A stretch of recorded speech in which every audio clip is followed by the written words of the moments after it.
Welcome back to the Essentially You podcast, all about reinventing your health with safer, cheaper, more effective natural solutions and powerful lifestyle changes so that you become the CEO of your health. I am your host, Dr. Marisa Snyder. In my conversations with literally thousands of women, I have realized one big truth, that we have been misinformed or not at all informed about the changes that happen to our bodies in perimenopause and menopause. Doctors are still confused about the changes that occur in our bodies and our hormones, leaving us further confused and in the dark. Today, I would like to shed light on what is really going on with us during perimenopause and menopause. And the good news is we have a lot more control over our hormones and our hormones transition. Before I share with you how to get through that transition with ease and grace, I want to first paint a picture of what's actually going on inside of our bodies during perimenopause and into menopause. Now today is Q&A Friday, and Cheryl Sands reached out asking to get clarity on what is going on with her body while she experiences new changes, and honestly, she wants to know how to support her body during these changes. Here's Cheryl's question. Marisa, I just turned 49 and honestly, I can't tell if I'm going into menopause or not. It feels like I'm already in it. My doctor doesn't have a definitive answer for me. How can I tell what's the difference? This is a question that I get a lot, and it's because the transition from perimenopause to menopause, especially towards the end of perimenopause, feels like a blur because there's so much crossover in the changes. Now, it can be an unpredictable time of transition. And the truth is, most people mistake perimenopause for menopause, not realizing the distinction between the two. Peri means around or about, so any time before your period has been gone for one solid year falls within the realm of the perimenopause spectrum.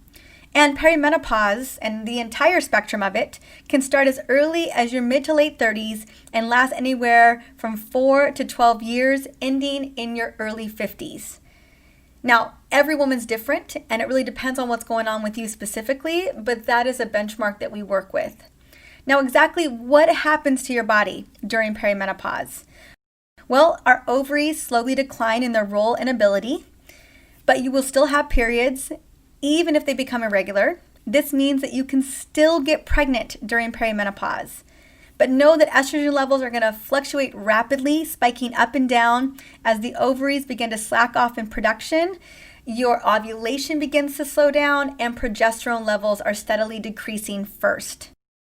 Now, some women breeze through perimenopause while others experience a spectrum of hormone fluctuations so wild and erratic that they can cause a wild range of undesirable changes. Things like hot flashes, night sweats, sleep problems, severe PMS symptoms, heavy bleeding, memory issues, vaginal dryness, fatigue, brain fog, among many others.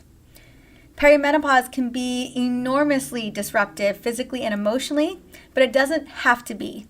The goal is for you to anticipate the worst, but adapt for the best.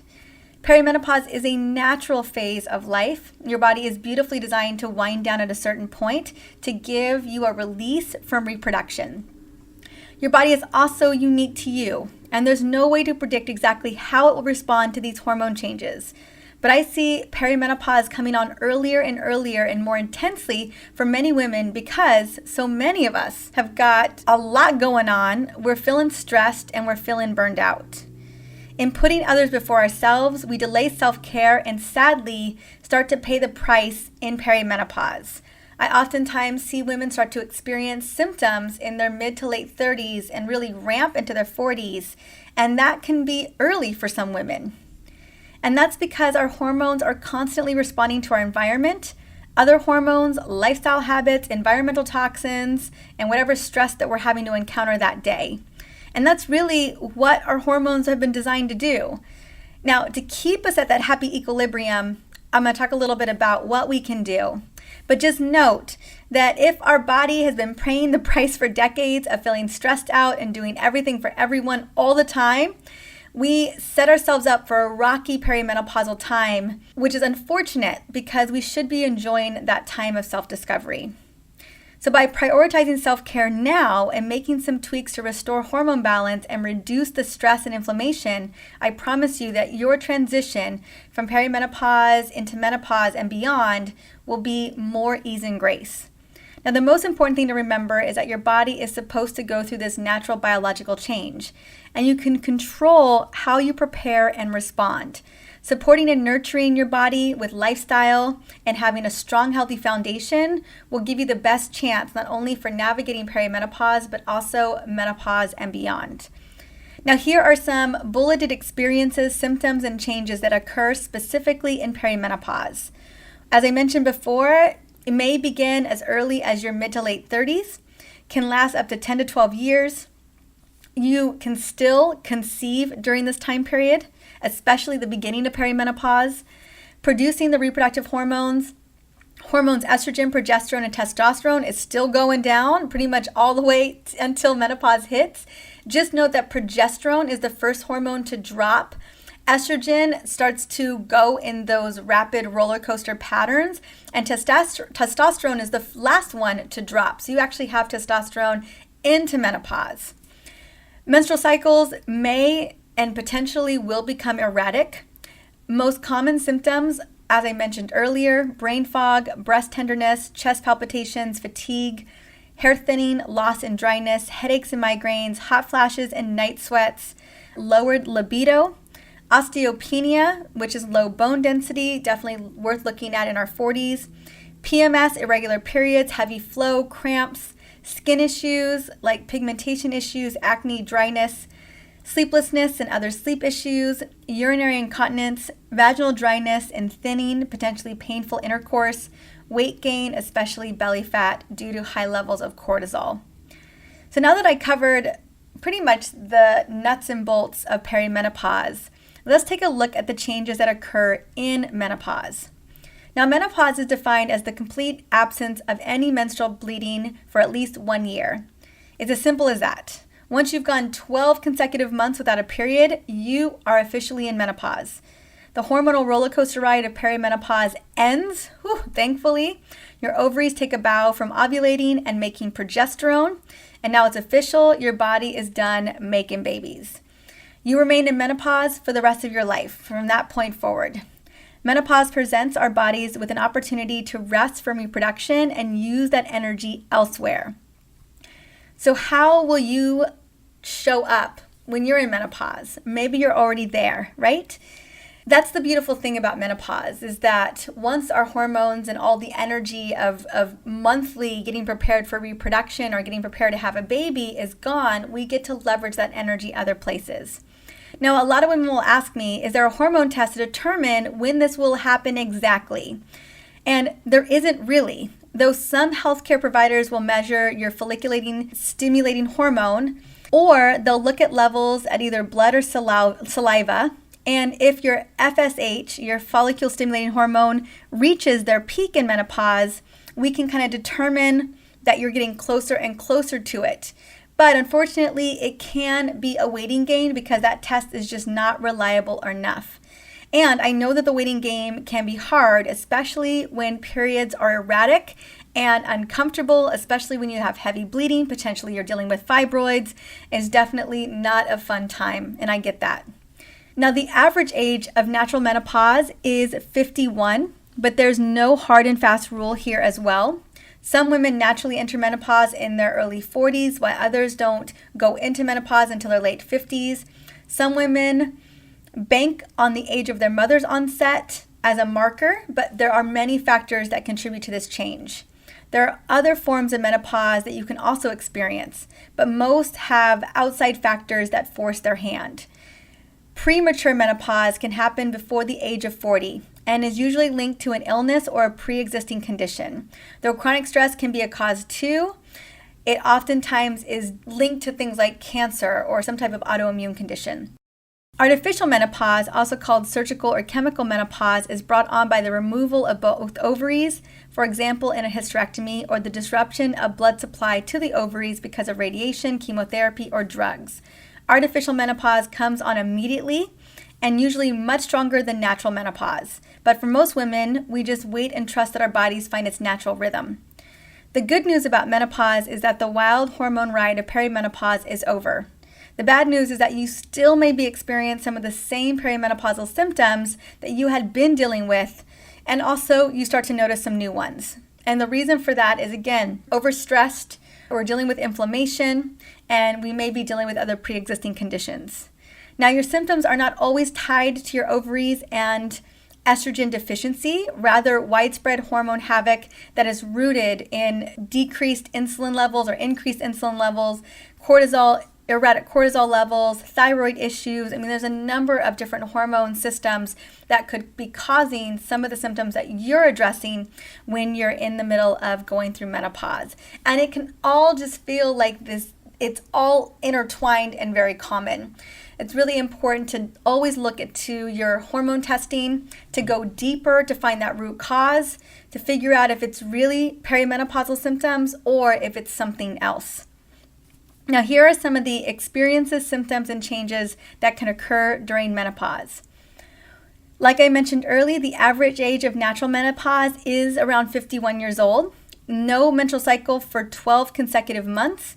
It's a permanent state of being for the remainder of your lifespan. Symptoms similar to perimenopause, except you will not experience PMS, irregular periods, heavy flow, or cramps. And lastly, I want to quickly just define postmenopause. Now, the term of postmenopause is a new in vogue term used to refer to the period of time after 12 months have passed since your last period. Post meaning after. So those who use this term kind of think of it as this. Perimenopause is before menopause. Menopause is the moment you've gone those 12 months without a period. And postmenopause is after menopause. The trouble is, postmenopause is a redundant term. By its very definition, menopause is a permanent state of being that covers the biggest time, or one of the biggest times in your life. We don't need another word to describe these years. I prefer to be straightforward with my science. If your reproductive years are over, everything that's happening to you is going to apply in those menopause years. Keep in mind, if your period has been gone for 12 months, it's definitely time to celebrate. You are in menopause for the rest of your life.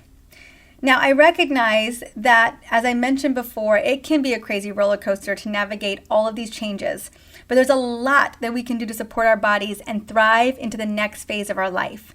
Currently, I have been sharing a little bit that my newest book on menopause and perimenopause is actually in production. It's getting created as we speak, and it will be released in spring of 2020. Now, I can't tell you how excited I am to be sharing this book with you. I've been working on it for over a year now, and I have laid out protocol after protocol for everything you can possibly imagine. In the meantime, because the book isn't going to be out for a little while longer, here are some easy ways to balance your body during your transition into perimenopause and menopause, and honestly, even earlier, so that these transitions and these new phases in your life are really easier than you could possibly imagine. So let's first start with physical changes, or just kind of how to handle your body physically. It may be time specifically to hang up the running shoes if you're running long distance runs and switch to lower impact exercises or strength training. But you can still keep your body at a healthy weight by moving frequently, sleeping your 8 hours a week, keeping toxins low, eating a healthy diet filled with fiber, healthy fats, and clean, lean protein. Things to consider when you are moving your body physically is just consider taking a walk. Maybe it's a 30-minute walk, maybe it's a little hike, or lifting weights for 20 minutes. Those are going to be the types of things that really help to boost our metabolism without burning our body out. Taking weekend bike rides, join a local hiking club, or just hiking with family members, or even trying yoga because it lowers cortisol and raises testosterone. When it comes to chemical concerns, we know that environmental toxins pack a punch, and they have some nasty side effects on our hormones, gut, and liver. Xenoestrogens can be found in meats, plastics, cleaning products, personal care products, goodness, even inside of our furniture. But we get really hit harder when we have the effects of sugar, alcohol, and caffeine. You may even find yourself as you enter into your 40s that what you could tolerate back in the day is not really working for you anymore. Definitely, that has become true for me. And it's time to find healthier ways to relax and reward yourself. One of my favorite things to do is dry brush, especially to help remove toxins and to make sure my lymphatics are working properly. Replace coffee with matcha and green smoothies for more energy. Replace that glass of wine, especially if it's giving you a hangover, with a hot bath or a walk in the neighborhood to unwind. Eat as much organic food as possible, even if it costs a little bit more. Swap out your fragrance, beauty, and cleaning products for unfragranced and all natural scents. Honestly, just buy non-toxic cleaning products or make your own. And then sweat out toxins with a brisk walk or by jumping on a rebounder or maybe even having access to a sauna. And then lastly, it's important to nurture your body. One of the things that I mentioned, it's kind of been a common theme, not only here on the podcast, but definitely in this little episode, is that there is a lot coming at us all the time. Obligations, work needs, family needs. I mean, honestly, it's never ending. So it's super important to always advocate for yourself and really put yourself first before you do everything for everybody else. So ask for help from a partner or kids when it comes to chores and things around the house. Say no to projects or obligations that don't serve you and that you cannot stand doing. Schedule a morning ritual or at least time for yourself every week doing the things that you love. Maybe creating a joy list and pulling a couple of those things so that you are feeling that you are being taken care of. And then setting boundaries, especially when it comes to toxic people. There's so much that we can do on a day-to-day basis to really help support our hormones, especially during these transitions. I know for a fact, based on the research that I've done and really my own experiences, that a lot of the reasons why we struggle in perimenopause and menopause is that we really have put ourselves last. We haven't focused on nourishing ourselves. And the beautiful thing is that we can change that. We can absolutely shift how we're taking care of ourselves every single day. I know that 80% of what we do daily affects how we are going to be operating in the years to come. And we really need to show up with that level of intention that every day we're looking at our day and thinking to ourselves, how can I take care of me? How can I nourish me? How can I ensure that I've got the energy that I need for the day? And if we make those concerted efforts on a daily basis, 5 years, 10 years, 15, 20 years from now, we are going to feel so much different. We're going to feel so much more nourished. We're going to have more energy. We're going to be able to just rock our life on a day-to-day basis. Now, as I mentioned, these are just a couple little pointers to consider, super daily helpful hits that can get you started. I will have so much more in this book to come in spring of 2020. But until then, I want to say thank you so much for coming on to the Essentially You podcast for another Q&A Friday. And I'm really, really excited to share with you a new episode, a new interview with an incredible woman, Majo Malfino. We're going to be talking about the 5 good girl myths and how we can release those myths and beliefs to step into our power and to own our truth. Now, if this is something that you are intrigued about, I definitely welcome you to come and invite us for this powerful interview. There's a lot of insight and kind of those aha moments that you're going to have. And until then, have an amazing weekend and week, and I will see you on the next episode.